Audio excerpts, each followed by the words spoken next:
Hello, everybody, and welcome to episode 4 of the Rectify Roundtable. My name is Tyler. I also go by Tyboy17.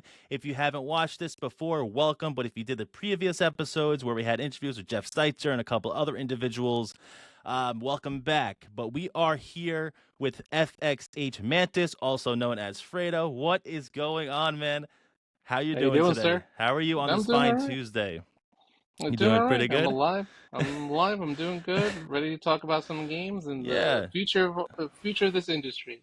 Awesome. So kind of let's get to know you a little bit. What's your background in the gaming space?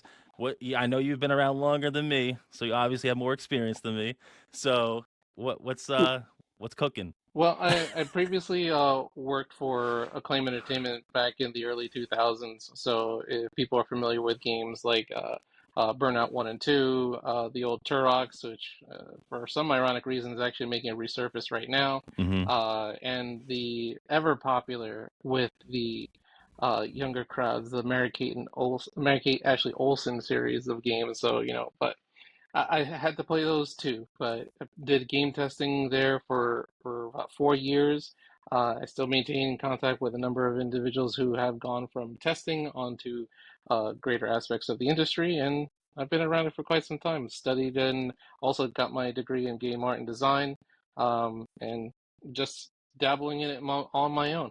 I'm not Stardew Valley yet, where the guy that designed it over 2 years, but maybe I'll have a game of my own come out sometime. Yeah, nice. Shout out to Stardew Valley. I only got on the hook on that this year. Great game. I can understand why people like it better than Animal Crossing. It's clearly inspired by it, but it takes it to a whole nother level. But Stardew Yeah. Valley is a whole nother day. If I'm not mistaken, didn't you do some like QA testing for Burnout? Yeah, I did. I Yeah. did Burnout 1 and 2.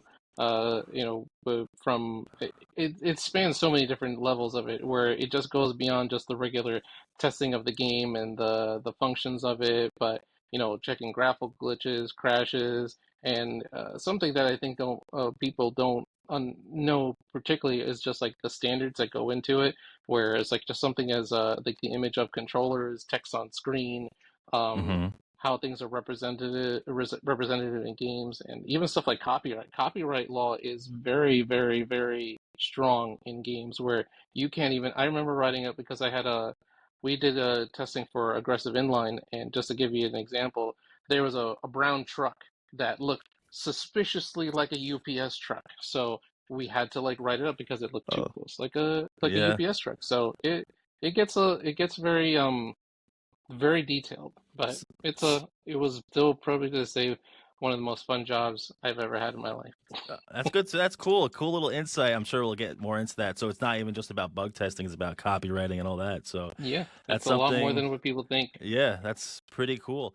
So as we're recording this, November 4th, Tuesday, it's election day. Halloween just passed by. I kind of want to get into this conversation just a little bit. Because we're gonna talk about scary things in a little bit, which we'll get into. But Halloween, what's your go-to candy? Like, what's yours? Go to candy, Yeah, Snickers. Snickers. Snickers all day and every day. That's not a bad choice. For me, it changes over the years. I've always liked Reese's. That's like a typical answer though. I Is gotta it go with Reese's or is it Reese's? Oh well, it's Reese's. It's Reese's. Let's get it straight. But Kit Kats are the go-to for me for some reason. Best ones. The one I had when it comes to Halloween, the candy I hated the most was Milk Duds. Getting Oh, those it was like the worst. Or Mounds. I'm like, oh, oh no, no one wants oh, mounds. no, Get those are a gone. coconut right in the trash, Yeah, right in the trash. yeah, hundred Anything, percent. anything with raisins in the garbage. Get out of here. Yeah. That's not candy.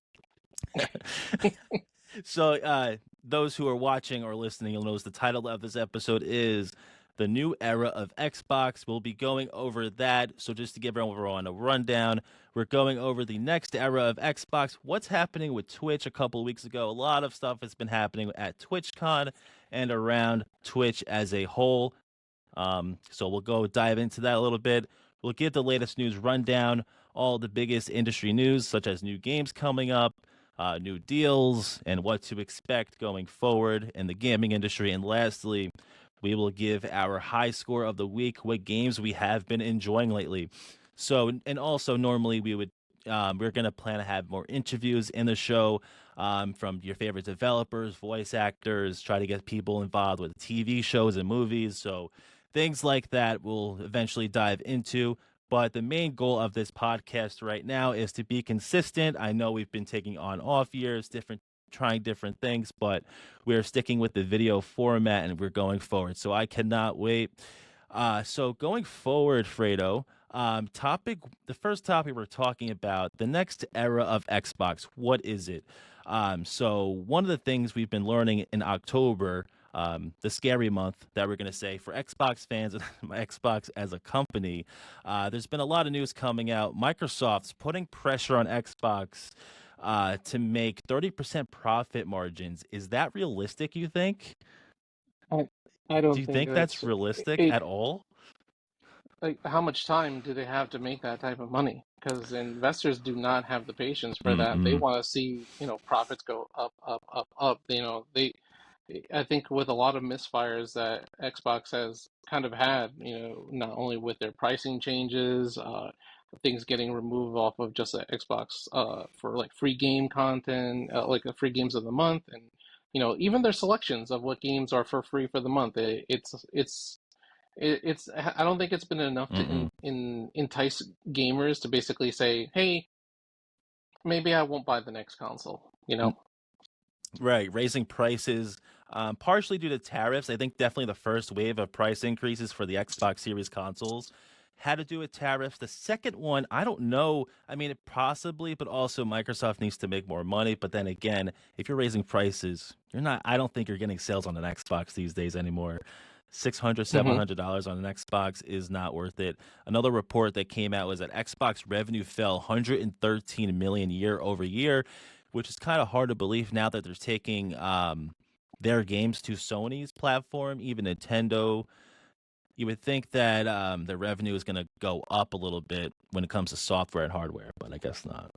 Well, you have to ask yourself also, not just with Microsoft doing their own share of layoffs, because do they have the personnel to really put that forward? I mean, I know at least from the buzz on the technology circuit that Microsoft is trying to dive into their own types of AI development too. NVIDIA is really all in with, trying to make games easier in Hmm. terms of development. I don't know if the two of those companies are talking together, but maybe that's why they're chopping down staff, that they're thinking that AI is just going to make their games for them. But, No. you know, So, like, what about mm, exclusives? yeah, we'll dive into the exclusives controversy in a bit. I think that Activision acquisition has hurt Microsoft more than helped it. I think that definitely hurt them. Even getting Call of Duty on Game Pass, like it forced them to do that because their whole thing was the games that they own, day one of Game Pass, and clearly that's not helped the Call of Duty part of it. But can PlayStation save Xbox? I guess not. I mean, maybe I don't know. I don't know if you could They, trust they that. don't want No. to. They don't want to. I mean, Yeah. why, they have the keys to the kingdom. What are they going to do? It's like, we'll give you half. No, then they don't want that. They're going to No. keep all the profits to themselves. It's the main reason, even the whole controversy with crossplay. Hmm. When Fortnite really wanted to do crossplay and Sony was like, no, no, no, but then you had Xbox playing with PC players, and you had even what's it called, Nintendo when they had Fortnite. You had cross from that. No one do this, no one do that. Sony was Hmm. just like, no, no, no, no, no. But now here we are, crossplay in so many different games now. But why are they going to give it up? The Sony's not going to do that. They'll have their own stipulations towards it. So like, what's the next big push? Sony just pushing on them to end uh, Xbox Live completely and just say, just do. We have Sony. We have Sony Online. We have PlayStation Network. Ours is better. Dump Live. No, it's too difficult, and I don't see it realistic that they can earn 30% profit in I don't know how much time they Because have to do it. yeah, no, and it would put things to perspective. Even Nintendo, I think what I read online, I don't know if it was true or not. I can't remember who tweeted it, but a lot of people are sharing it. They can't even reach 26%, and they're selling pretty well. And that's just so unrealistic at this point. I think at the top, like I think everyone who works at Xbox are good people. Phil Spencer's a good person. Matt Booty, Sarah Bond, Aaron Greenberg, all those guys are great people. I've met a couple of them before, fantastic people, but their messaging keeps going into this weird like path. They don't know where, where, like what, where they are, like who they are. Any year, like every year, it just changes all the time. They Um, start a conversation, they have an idea, and they never execute. It, yeah, yeah. I don't quite get sometimes where they're going. I think Xbox has. You can almost turn this into. Does Xbox have an identity problem? And ever since the reveal of in 2013, when Don Matrick revealed the Xbox One, the all-in-one Xbox One that came with the Kinect for $500, that they promoted it as a cable box, but wasn't the greatest way to go. I still uh, love my Connect. I still love the I love Connect. the Kinect. I think it was great. Xbox killed it, probably because they shot themselves in the foot by forcing everyone to get it. I would love to know, actually, not to get too off topic, going back, everyone would have a Kinect. So, what games would have really used that Kinect? Like, did they have something in the works with the Kinect? If everyone had one that owned an Xbox One, we'll never know. But I wonder that. Yeah, and Sony has their own share of misfires with peripherals too. Can anyone really say that the Sony VR 1 or 2 has been a success? And it has its own share of things, but I mean, I loved the PS Vita. The Vita was great, I know a but lot of people, yeah, Scott Anderson, who usually will come on the podcast here or there. He mentioned, he was a big PS Vita fan, and I noticed a lot of diehard Sony fans are PS Vita fans. I never tried one, never had the urge to, but of course, I'm on the DS side, but mm. it's so different. But I'm not opposed Sony, to, not to get off topic again. A PlayStation handheld, a modern one that's not the Portal, that's a true handheld. I would be all in on that. I think I would be all in yeah, on that. but Sony can't. I don't think. Well, number one, Sony doesn't want to save Microsoft. No. They're not going to help them, kick up their profits for as much as they can control. Hmm. They would probably rather see Xbox go the way of Sega and just become a developer of sorts, which might not be a bad idea for them in the end, especially with a $1,200 console supposedly on the surface for them.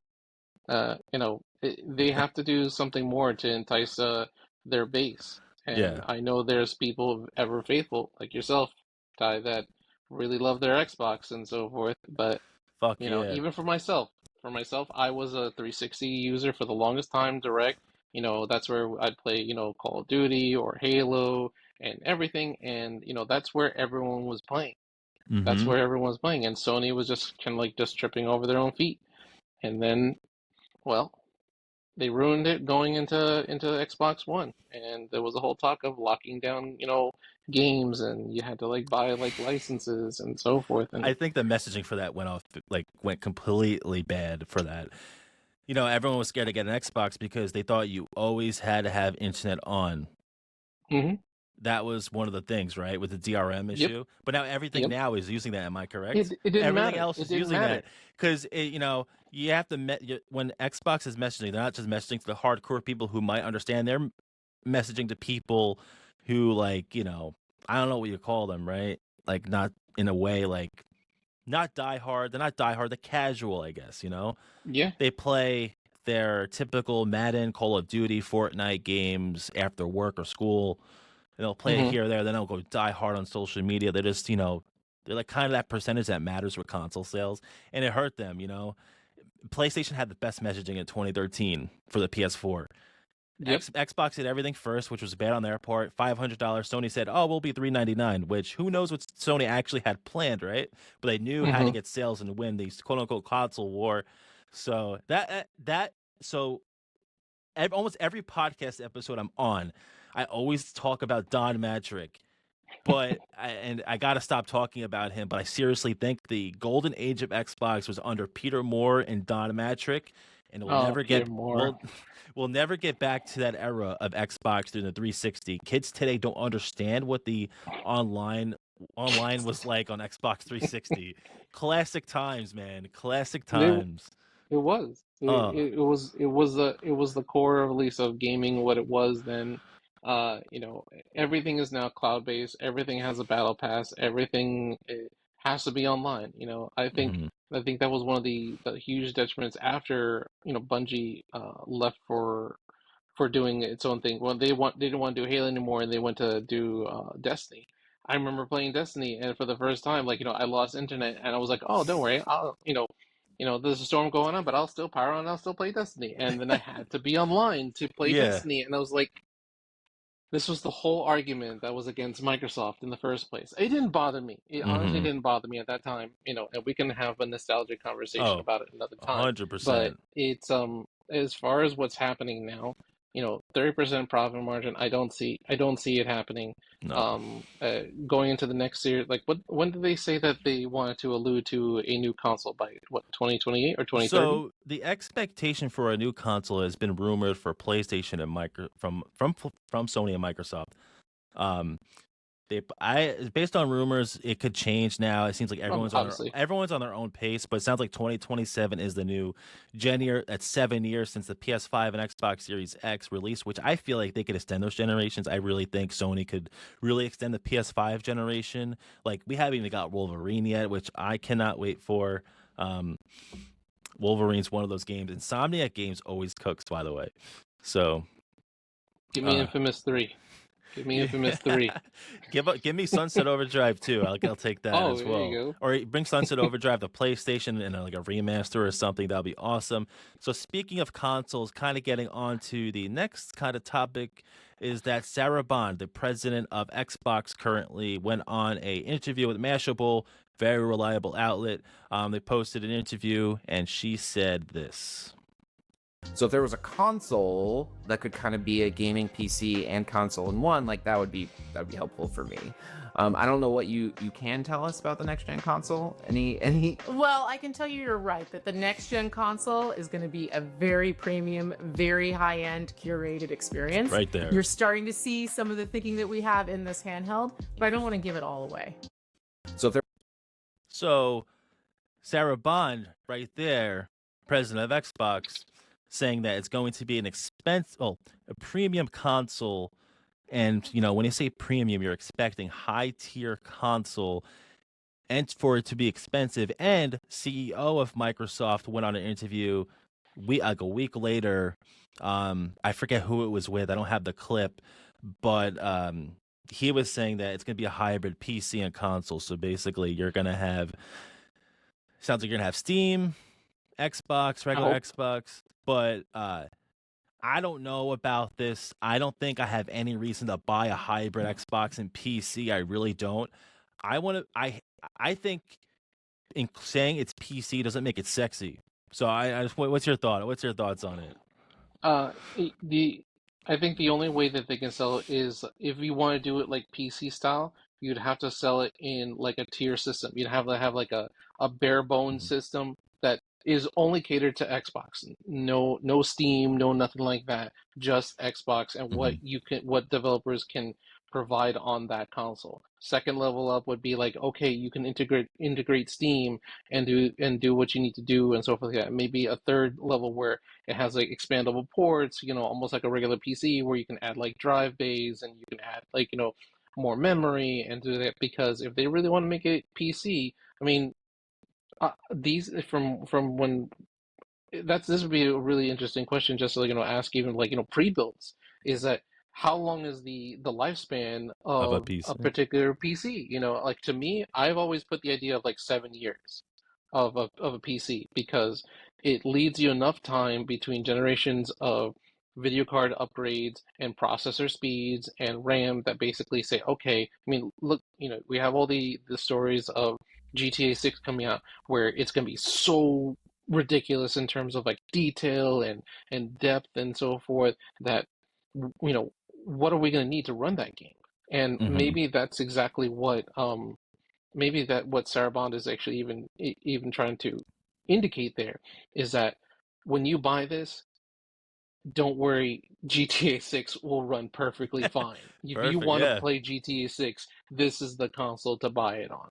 But Mhm. as you said, people springing out like whether even at this point $700 for a console at this point is ridiculous. Like I come from eras where like the first Nintendo, the NES was, I think, with Rob the Robot, was like 189.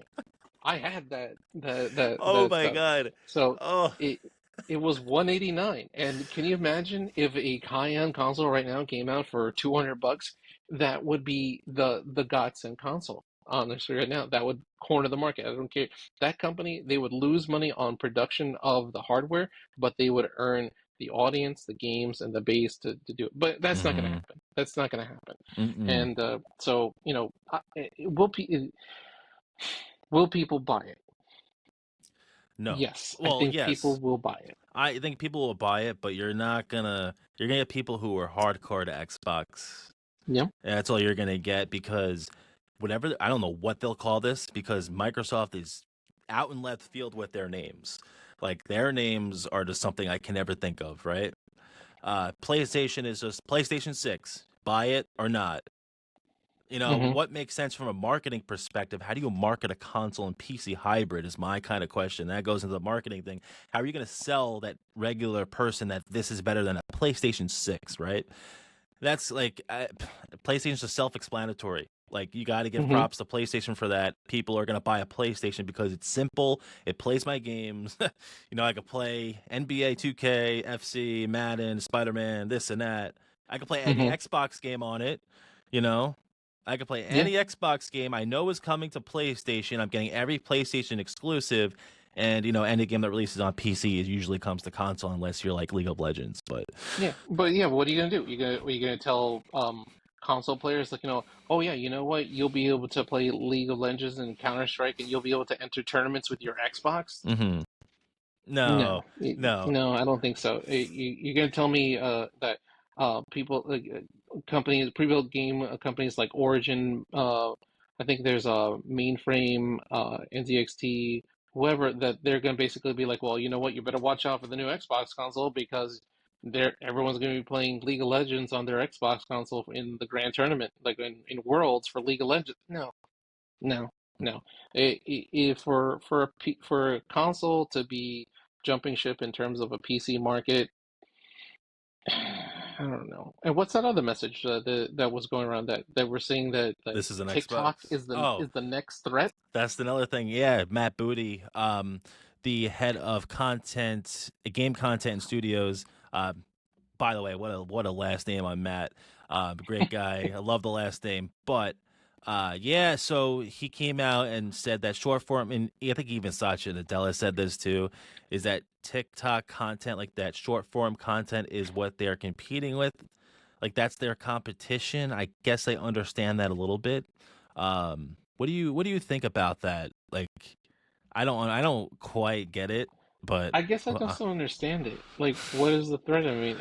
I see, I'm gonna tell you right now, I love TikTok. TikTok is yeah. fantastic, Mm-hmm. but I don't see, if you're talking about in terms of a streaming platform, it definitely is a good platform to stream on, I think. Mm-hmm. I think particularly when the arguments were going back and forth with Twitch and which one was better, Twitch or YouTube, and then you had Kick and you had Rumble jumping into the whole series of things where it's like, okay, because particularly with Twitch was like, how do you grab more viewership, especially as a small time streamer?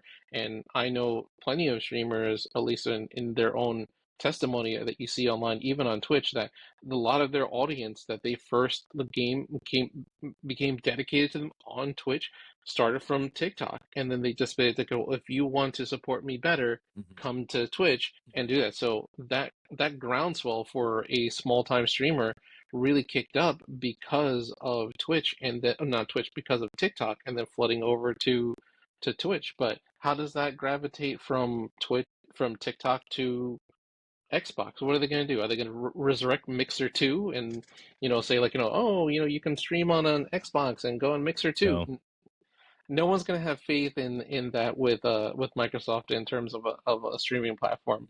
You know, Ninja and Shroud got their money, so that's all you can say. Yeah.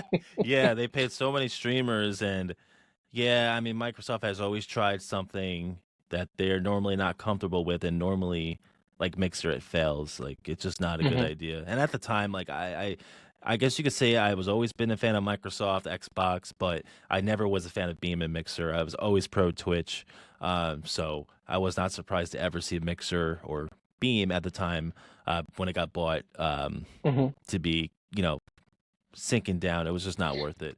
But I, anyway, what? what I was gonna say is like I don't. What I really like is I do like particularly console developers trying new things. Like we Mm-hmm. were talking about peripherals before. Yeah. Trying a new peripheral. I mean, Nintendo with their Virtual Boy, was it a bomb? Pretty much, yeah. Well, they're bringing it back. Uh, you Connect for Xbox. I enjoyed it, but obviously it didn't really go that well with a lot of people.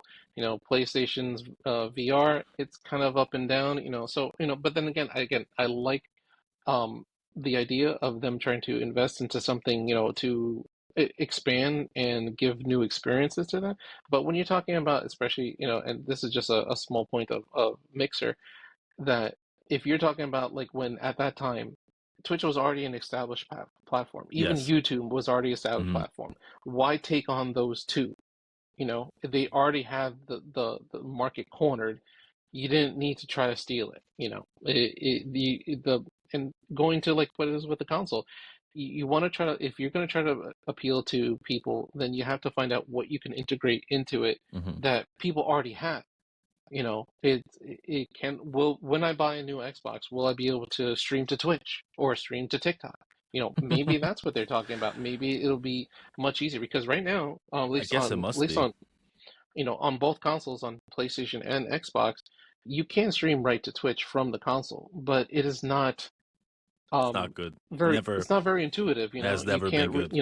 you if you want to be any type of strong streamer, a console streamer, you have to buy a computer. You have to link it up to a computer so you can do your editing, your intros, your Mm-hmm. sounds, your soundboard, stuff like that. Yeah. You can't do that with a console. So maybe that's what they're talking about in integrating more editing and external applications that we can do that type of stuff with the next Xbox. But until we see it, there's no faith in it.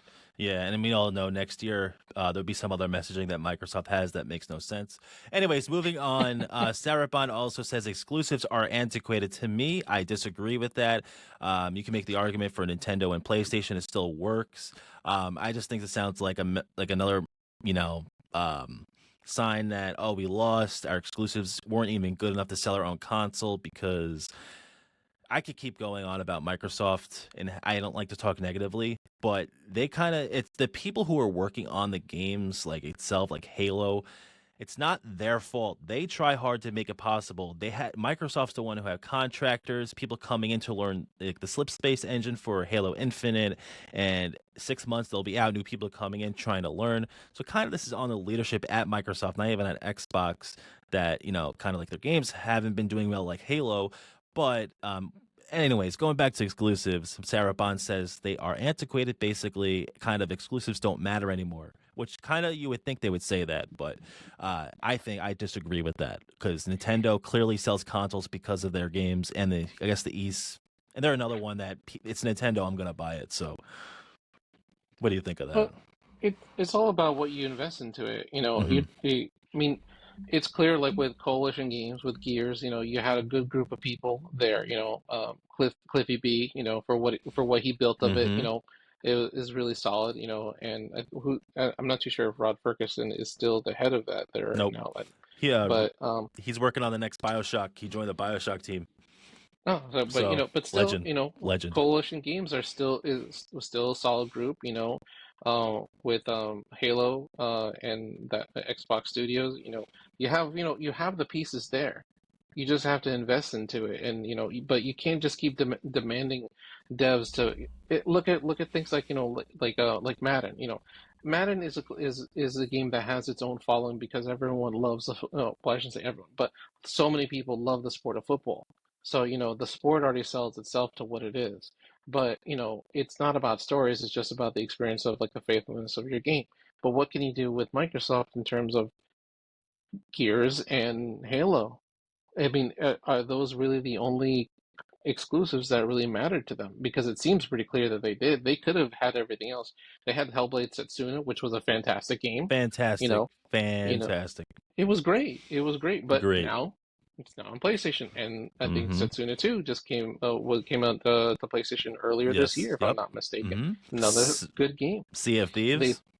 Yeah, Sea of Thieves, that was a fantastic game, For- also now on PlayStation. Forza was one of the best-selling PS5 games this year. hmm So Uh, I mean, Forza Horizon is still a better game to me than, well, Forza Motorsports itself, and as well as to Gran I love Turismo, it. just because I find it a lot more fun. But now that's on PlayStation as Yep. well. I mean, I like the idea that, hey, I can enjoy those games with now my friends who did not want to buy an Xbox and so forth, but it's they have the keys. They had a keys to a new city, but I don't think I don't think they've put the resources where they needed to. I don't think they should have given up on their exclusives as much. But beyond Halo and Gears, at least at this point right now, what could they feed into? What do you think? Oh no, that's it. That's it. Yeah, They killed the dream with the Perfect Dark remake. They canceled a lot of projects. They have Playground Games with Fable, I should say. They have that. But that's coming to PS5. We all know that. They canceled they need an Astro Boy. They need an Astro Boy. Microsoft, yeah, they don't have like an Xbox themed game. Nope. They never will. At least I don't think. Um, Look, I guess They've the never, closest thing they've ever had was like having their own Avatar style games with the Kinect back in 2010, maybe. But that doesn't count. no. Yeah, but what Nintendo X? has Mario. Yeah, Sony has, well, Astro Boy now, but yeah, Astrobot. even, Yeah, mhm. well, whatever. Astrobot, not Astro Boy. Yeah. Uh, but I mean, you could say they own Bethesda, they have Fallout, this and that. But to me, I don't still view that as like that's going to be everywhere. hmm You could have really strangled PlayStation in a way where we're not putting any of these games on that console. We could have just put on Xbox. You have to buy it, but they did hmm not. Might have been a smart move in the end, I guess. So yeah, I know. I think they're back to square one, where it's Halo, Forza, Gears of War, and maybe Fable. Because they closed the studio that was working on the Perfect Dark remake. I can't remember if they closed any other studios besides that, but they're Well, gonna. do you think a Fable 1 and 2 remaster would sell? Well, no, I don't know about that. I think the Fable 4, which is supposed to come out next year, will do pretty well. I mean, a remake of Fable would be pretty good too. I think so.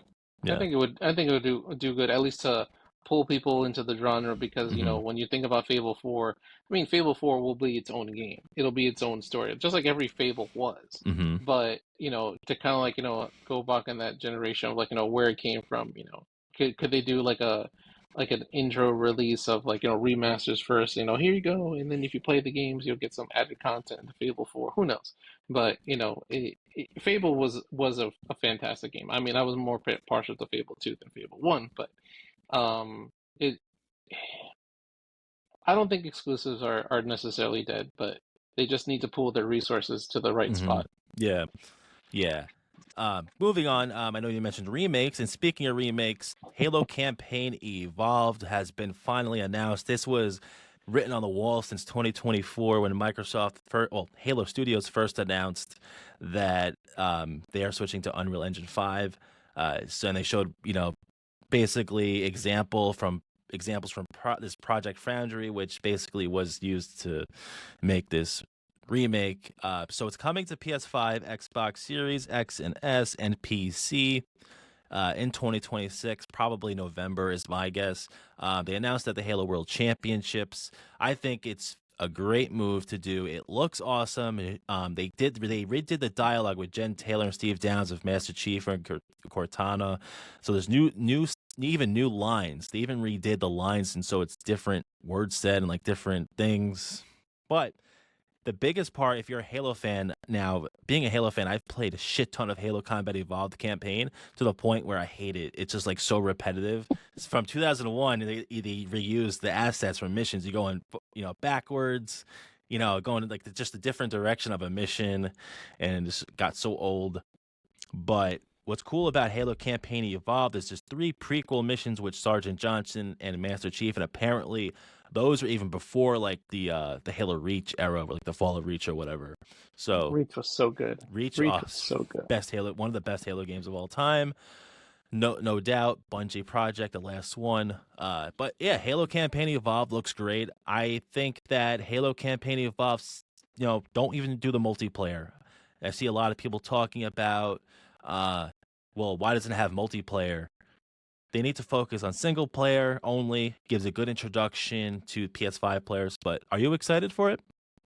I am. I mean, it'd be.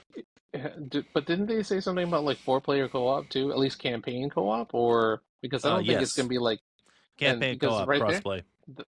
that's fantastic. Mhm. Halo 1 is probably the tops of Halo of the whole Halo series to me. I mean, I enjoyed all of them, and again, Halo Reach, fantastic. It definitely gives a great perspective to the series itself and so forth. But is it just going to be a cascade of remakes until we finally get a brand new Halo after all of them get remade because Microsoft wants to make their money to milk everything Yeah. they do out of the series, and I'm the type of person that I'm not a big person on prequels, even though I really do love Halo Reach because it added It was so a good. greater element to the story of just Halo. Because Halo, to me, as much as it is an enjoyable saga, when you think about the story of Halo and the saga of Halo, it is more than just Master Chief, and that's probably the best thing that Reach did is that it didn't have to follow the Master Chief. It Nope. was about the Spartans in general, and doing that type of stuff where to me Reach was almost like this is what was happening meanwhile Master Chief, and that's kind of like what I want to know. I want to know how much more, like, even with the Halo, I was like, they alluded after the conclusion of the first one was like, there are more Halos out there. I'm like, I want to know what's happening on those. I want to Yes. see what's happening. Yes. And it spawned off like novels and books. I've read Halo novels. Same thing with Gears. I read Halo Gears novels too. You could do so much with that universe and so much with that story. And I just hope that while Microsoft, and I do think this is a good move for them, that they do this, but that that they're really working to expand the universe of Halo, the story of Halo, and not just basically having us relive Master Chief all over again. Yeah, I think I want more side Halo games. I think ODST was another great one. ODST was great. ODST, that one I want to see remade. Like that. Oh my God, New Mombasa and it would be in New Mombasa. Let me tell you. Yeah, no, like if any of those book nerds like reading the Halo books, you'll know that there's so much more there, and there's so much more coming out. It's such a big universe. Campaign Evolved, gotta play it. I'm probably buying both on Xbox and PlayStation 5. And Halo 1 pistol and ODST pistol. Yes. Oh, best best pistols. ones. Yeah, speaking of Campaign Evolved, they're adding weapons, and the battle rifle will be in. And those who don't know, the battle rifle was only introduced in Halo 2. Yeah, Halo 2. Yeah, it was never in Halo 1. I'm like 99.9% positive. I could be 0.1% wrong, but the battle rifle was not in Halo 1. It was not in Halo 1, introduced in Halo 2. I just hope that there's no battle pass. That's what I hope. Please don't. Please, Microsoft. I'm begging. No battle pass. Don't battle pass me. Okay. Don't make me play through 100 levels and buying season after season. No. Just buy a bunch of skins for something. Just give it to me in nice little DLC bonuses or something like that. But that's it. Yeah. So I mean, it's single player only, so there's not much they could really do. But what they could add battle passes into is the rumored multiplayer project that has been in the works. According to Rebs Gaming, who is a popular or very knowledgeable Halo insider lately, he was correct about Campaign Evolved. Certain Affinity is apparently the co-developer of this multiplayer project, Project Eaker. It was previously, I believe, known as the Battle Royale that was in the works, but this seems to be completely different than that. And then there's Halo 7 in the works. There's also been rumors, which I don't believe yet, of Halo 2 and Halo 3 remakes happening, but I don't think that's even being considered, and depending on how the Halo 1 remake does. Knowing the way this company rolls, they'll have to see how it performs, or they'll kill Halo in general. I doubt it, though. You can't kill Halo, obviously. But we'll kind of go a little bit further. No problem. So we'll kind of go a little bit further into our discussion. For me, Halo. Just quickly before we move on to Twitch, because we'll have to talk about Twitch and what's going on there. Halo is the last straw. That's the last straw. Once it comes to PlayStation, there's no going back, is what I wanted to say. That you can't go back once you do that. You can't go back as a company. Halo is what made Xbox. Those two go together. Once you put on PlayStation, Microsoft can't go back now. You got to stick with it now. You can't go back. Well, would that make you think that it would be like did they say that it was also going to be on PlayStation upon release? Yep. Or is it's day one. It's gonna be day one. Forza Horizon 6 won't be though, but Halo is day one. PS5. So that returns back to your question about exclusives and so forth. I mean, are timed exclusives the way to go back to? I mean, I think people had a lot of argument with that. They didn't like the timed exclusives, where especially when Sony won out on the Call of Duty, everyone could play, but like content was for Sony, then first, Xbox, yeah, Sony, yeah. and then Xbox. I'm done with that. I'm done with timed exclusive. Yeah, but is that the market what Xbox wants to go back to when it comes to games like this? I mean, it's a hard thing to go back to, like you said. You really can't go back, which makes it tougher to cater to a new console. That is true. True. Yeah. Why would you buy a $1,200 Xbox system when you can get PlayStation 6 for if they price it out, hopefully lower even at $800, and you can still play Halo. Yeah, I mean, I don't think the next Xbox will go over $1,000. I don't think so. I think that'd be awful. Any console that does that, I doubt it. I could see $700, at least 800 maybe. But anyways, so what's happening with Twitch lately? A lot has been going on. I guess you could say a lot has been going on Amazon.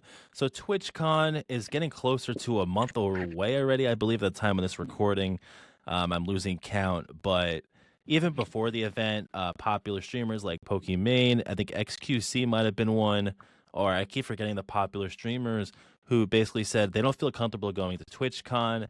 And this could be for a lot of reasons. They're so popular. There's a lot of fucked up people in this world, and they don't want to go, and I don't blame them for that.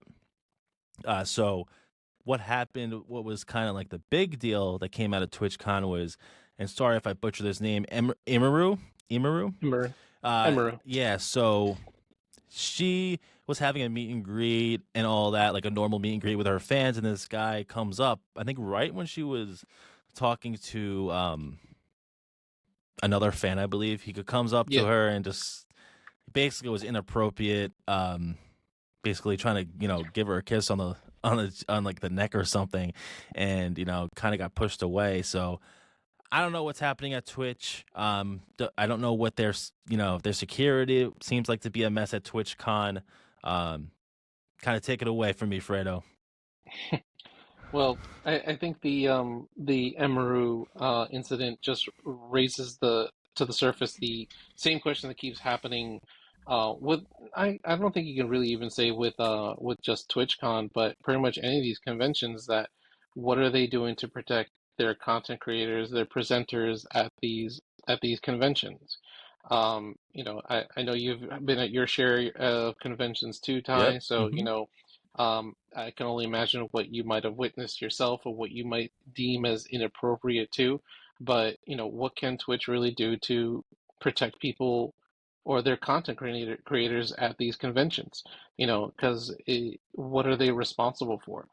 And what could they have done different to really protect this type of situation? For someone like Emaru, who is a high profile content creator, I'm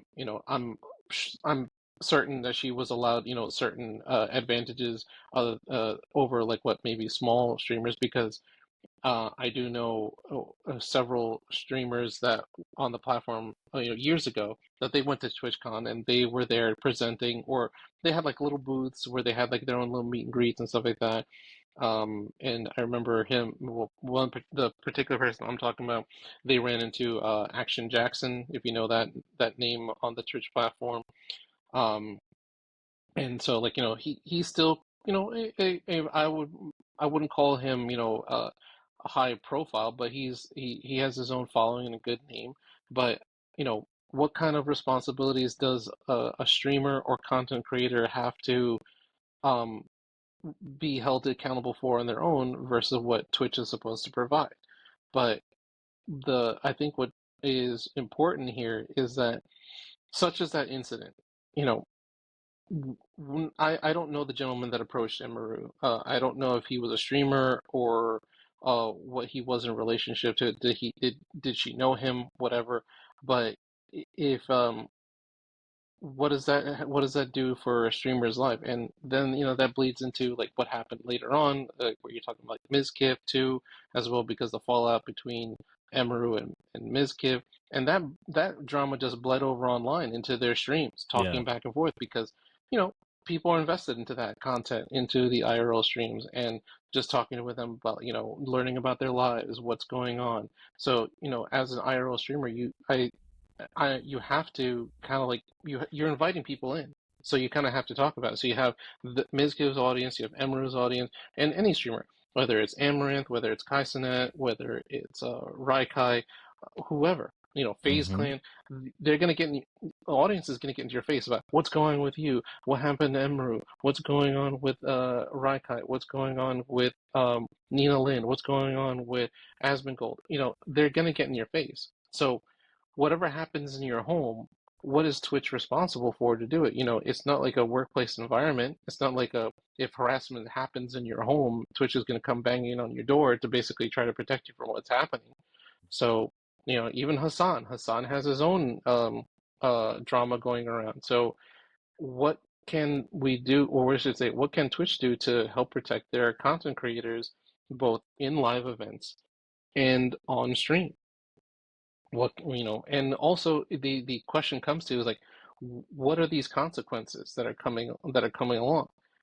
There's been arguments even back when Dr. Disrespect, he got banned for a little while, and then all of a sudden he was back again. Yeah. And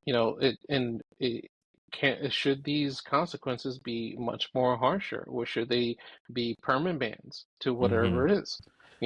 So there's a lot of legalities and a lot of talk There's over a lot. what they can do, but uh, there has to be a line between what a content creator is responsible for and what Twitch can help out. And you know, if Twitch is investing heavily into these content creators like Emaru and and Kaizenat, they should be doing something to help protect them better. They should. And there's no reason Yeah. why Emaru should have experienced that at all. Right. And kind of talking about that, I like to relate a lot of things to sports because I'm a big hockey fan. In sports they have the league and the players union, right? Mhm. And I wonder in some way should there be a union to like protect the streamers in some way? There Like the should be. top streamers, but you would have to qualify for it because anyone could go on and be a streamer, right? But it has to be certain qualifications. Should there be some type of unionized for streamers so they could get the protection they need? Because clearly, maybe Twitch doesn't care about that because they're the league. You know what I mean? I don't know. Yeah. I mean, it could be kind of similar to like the Screen Actors Guild. I mean, there's a Voice Actors Guild, Mm-hmm. so and they have their own rights and advocation for where they basically, are either, misused or mischaracterized or mistreated to so forth, because they have rights too. Mm-hmm. So I mean, and these, we've talked about this before in other discussions. IRL streams, for me, it's not my target audience. It's not my cup of tea. I do understand that, they do have a grand following of things, whether it's cooking streams, just, pranks and other things, or just talking about their day. That's fine. They have an audience. You can't dump on their content because the truth is in the numbers. people are watching them. And so, so they have something figured out. They have they have that type of audience, and if they're bringing in such revenue for Twitch, I mean, they are just as much as an investment as they are towards, Amazon's, Alexa or warehouse plants or Prime. They are an intellectual property of that company. I'm not saying that someone like Emeru is property of Twitch, but they bring something to the platform that brings revenue.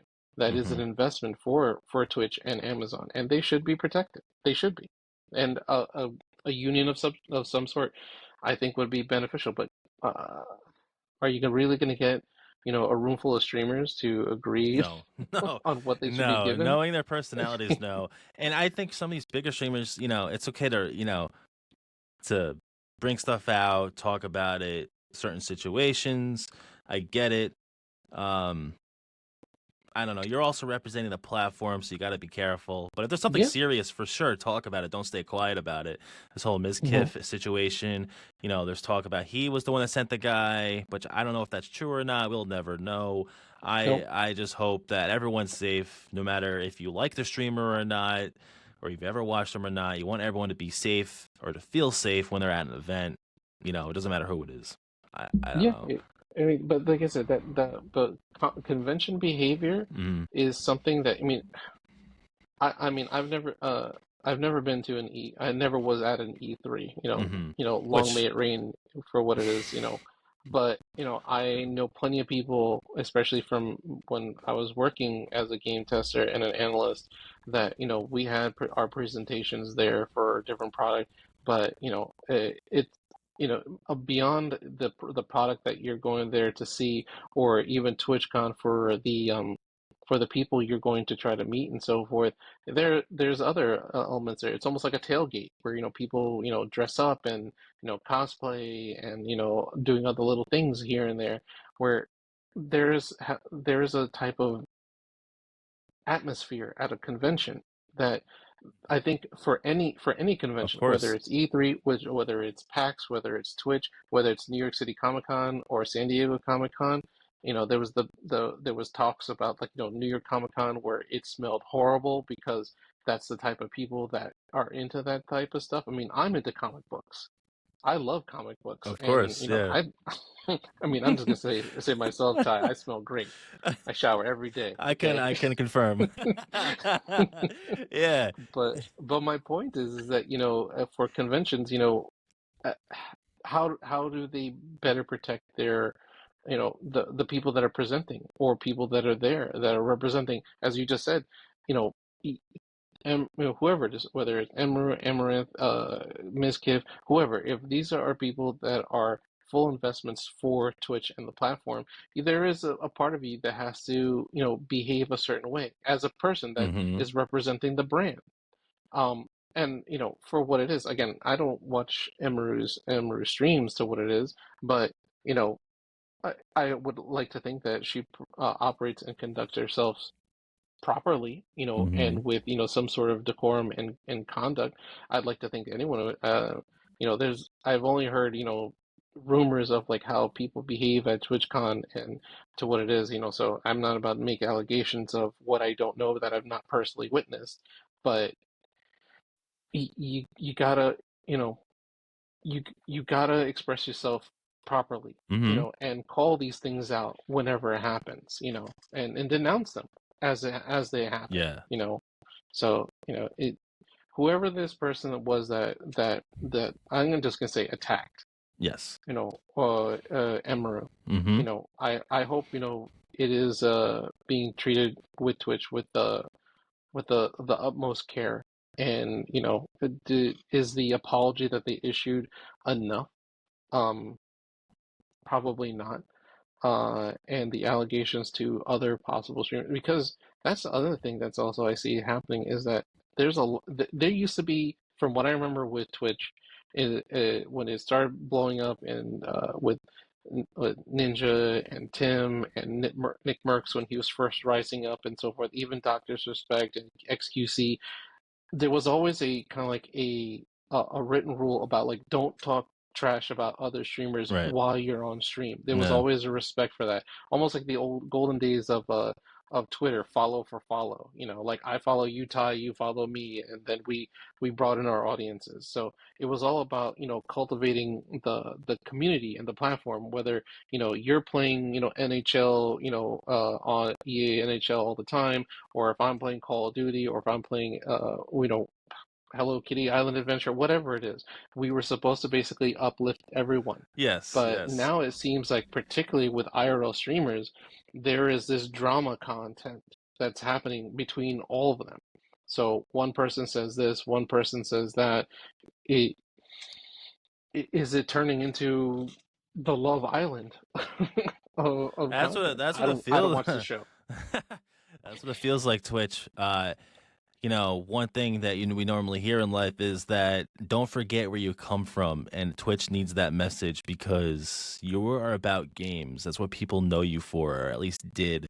Those people who remember when you were just in TV and now you're on Twitch. You know, people remembered for you for gaming, not for this IRL streaming. But thanks to Pokemon Go, that's how IRL streaming really became big. Um, you know, there's so much to talk about with Twitch.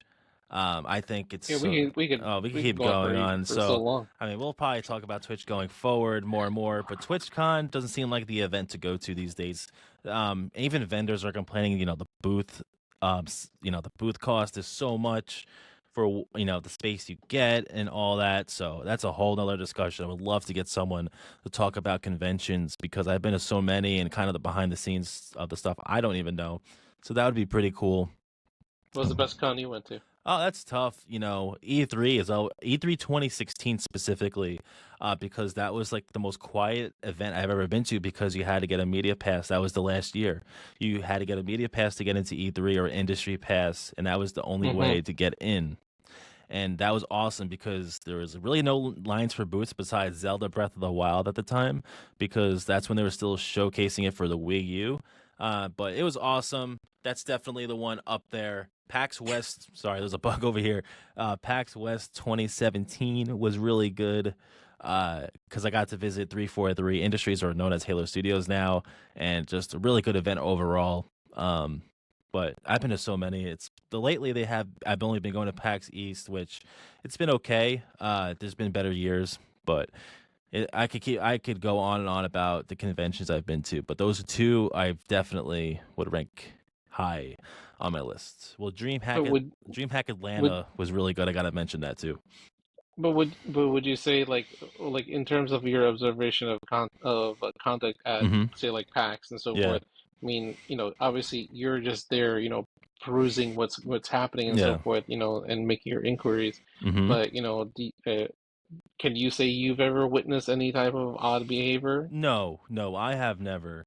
A lot of the stuff I know, if there's ever an instance like that, you don't normally see that at the specific conventions, more after parties and things like that. From what I've heard and heard of, I never seen any misbehaviors at events though. I never did. If I would have remembered.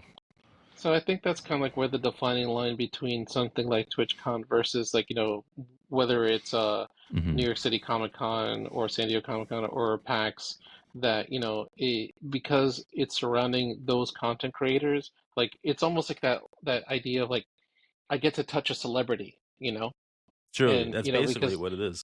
you know, like no one's bum rushing Hideo Kojima, you know. Oh well, fuck, I might do that, dude. I might do that. I've done that. But Well, I've have been starstruck by developers before that I've like, holy shit, you're real. Shout out Frank O'Connor, who is like one of the OG Halo guys. Who else? Phil Spencer, meeting him in person for the first time. It was at an Xbox like media event at E3. That was like, oh my god, you're real. I'd love to meet Reggie, to be Oh my honest. god. Oh my god. Yeah, Reggie is like Reggie is the GOAT, and oh my god. I would love to talk to him. He usually goes to the New York Game Awards that happen every year. I always get emails about that, about going. He's usually there every year, sometimes handing out awards. Actually, he came out with a book I have on my shelf. I actually haven't read yet. Disrupting the Game. It kind of goes about a story, getting into the industry. Fellow Long Island guy. a fellow Long Island guy.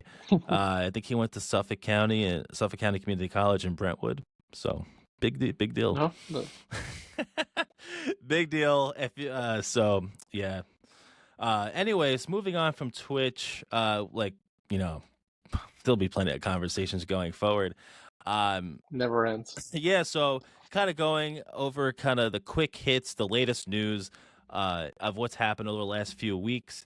So Fallout 4 Anniversary Edition was announced. It comes out for PS5, Xbox Series, and PC in November 2025, so very soon. And then it comes to the Switch 2 in the new year, 2026.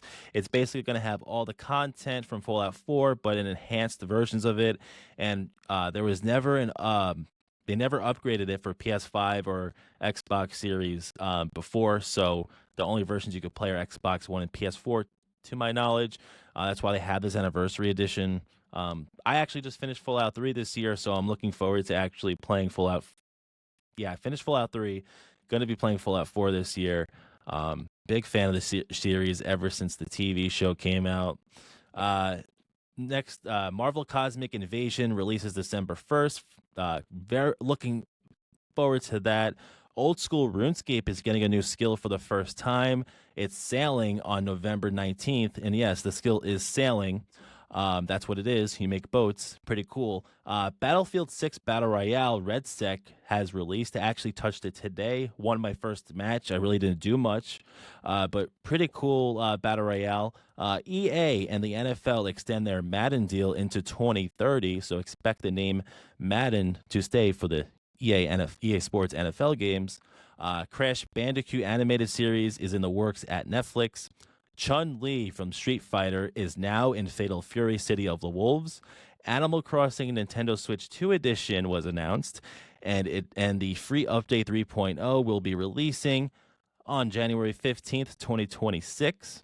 The Simpsons has arrived in Fortnite and Rocket League.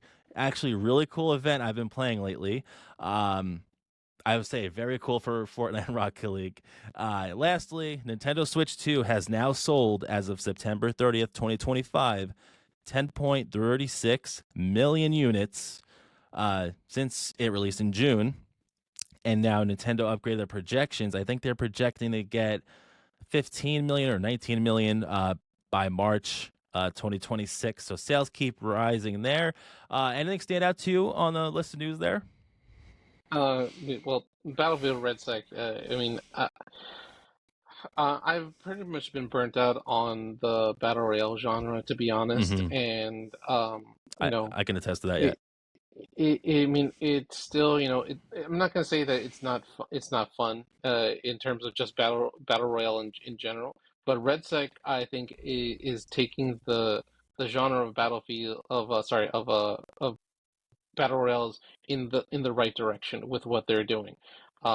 Especially, just even the idea of destructible environments and also catering not just vehicles of tanks and helicopters, jets. It really is good. It plays very well. It's more than just basically hunting down people. There are different aspects of the RedSec that I think do well, and I can probably rant on it for like another 20 minutes or so. But I think RedSec is doing very what that genre needs it to be right now. And yes, Call of Duty, you should be worried. you should I be. definitely think you should be. 100%. I am all in on Battlefield RedSec.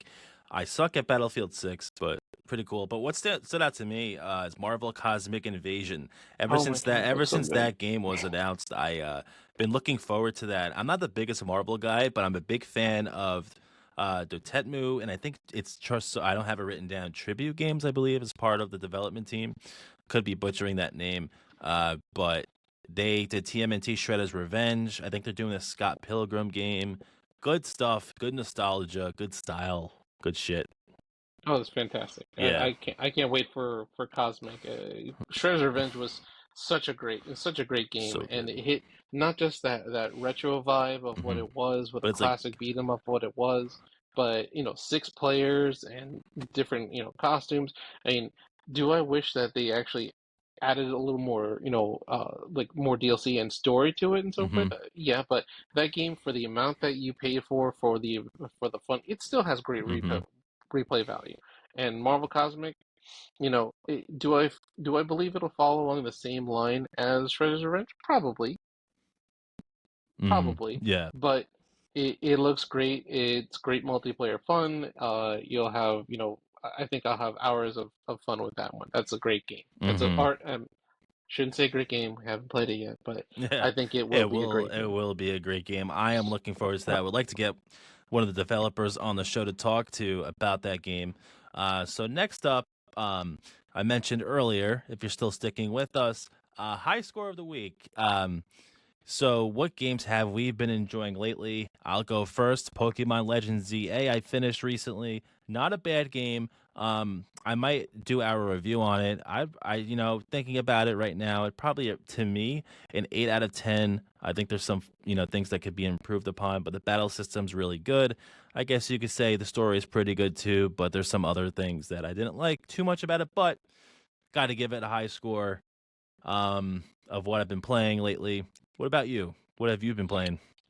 Battlefield 6. I'm There we playing go. Battlefield 6, and it is fantastic. I mean, just getting back to like a regular shooter that, whether it's a team deathmatch or conquest or a squad deathmatch, all those modes are fun. The only thing I tell people, because we have the Call of Duty crowd moving over to Battlefield and so forth, I was like, be prepared to die. That's all.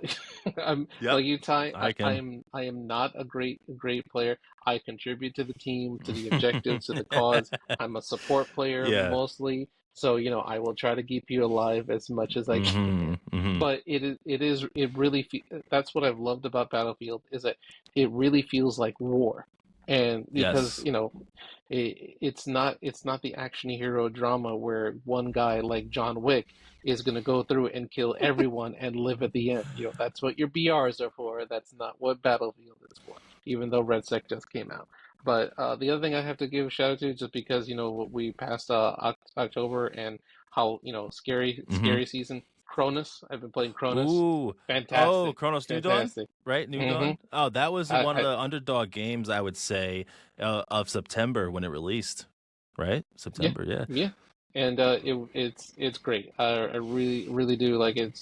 Give me that gory scare element, because before it just came out, I went back to one of my old favorites, Dead Space. I was playing Dead Space Remake, and then Cronus hit. I was like, I've already played Dead Space. Let me hit Cronus. Cronus hit that same vibe. It's really good. That's At least cool. I like it a lot. I don't know if I'm the biggest fan of scary games, this and that, but that sounds cool. Sounds cool. Shout out Alan Wake 2, another good Halloween game. Not really, I guess, it's kind of like a thriller. But anyways, that will do it for episode 4 of the Rectify Roundtable. Thank you guys for sticking around if you did already. Thanks for watching. Hit that subscribe button. Hit that like button. Comment below what you would like to see on the show, your thoughts on everything, and we will see you guys next time. Thanks for watching or listening. Goodbye. Take care, everyone.